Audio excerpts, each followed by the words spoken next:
সালামু আলাইকুম। The football জোনে আপনাদের সবাইকে স্বাগতম। চোট কাটিয়ে গত সপ্তাহে মাঠে ফিরেছেন কিলিয়ান এমবাপে।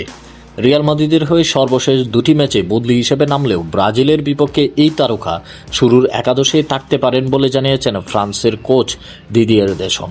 রিয়ালের হয়ে হাঁটুতে চোট পায় গত কয়েক সপ্তাহে এমবাপের ফিটনেস নিয়ে অনেক আলোচনা হয়েছে। চোটের কারণে স্প্যানিশ জায়ান্টদের হয়ে 5টি ম্যাচে ছিলেন না এই তারকা। তবে ম্যানচেস্টার সিটির বিপক্ষে চ্যাম্পিয়ন্স লিগ ও সর্বশেষ আতলেতিকো মাদ্রিদের বিপক্ষে লা লিগার ম্যাচে বদলি হিসেবে মাঠে নেমে নিজের ফেরার কথা জানান দেন এমবাপে। ব্রাজিলের বিপক্ষে ম্যাচ পূর্ববর্তী সংবাদ সম্মেলনে এমবাপের বিষয়ে সর্বশেষ তথ্য জানান দেশম। সে ব্রাজিলের বিপক্ষে শুরুর একাদশে থাকতে পারে, তবে পুরো সময় খেলবেন না। আমাদের হাতে 6টি পরিবর্তনের সুযোগ আছে, যা খেলোয়াড়দের উপর চাপ কমাতে সাহায্য করবে। আমাদের লক্ষ্য যেমন জয় পাওয়া, তেমনি খেলোয়াড়দের নিয়ে কোনো ঝুঁকি না নেওয়া। এদিকে বিশ্বকাপের পর দেশমের উত্তরসূরি হিসেবে জিনেদিন জিদান দায়িত্ব নিচ্ছেন বলে গুঞ্জন আরও জোরালো হয়েছে।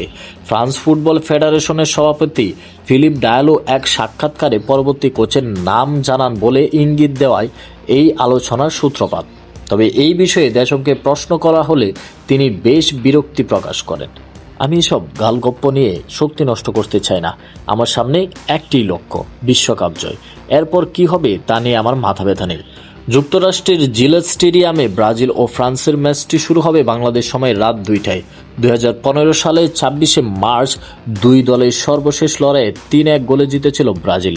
ভিডিওটি এ পর্যন্তই। ভালো লাগলে লাইক, কমেন্ট এবং সাবস্ক্রাইব করতে ভুলবেন না। ধন্যবাদ।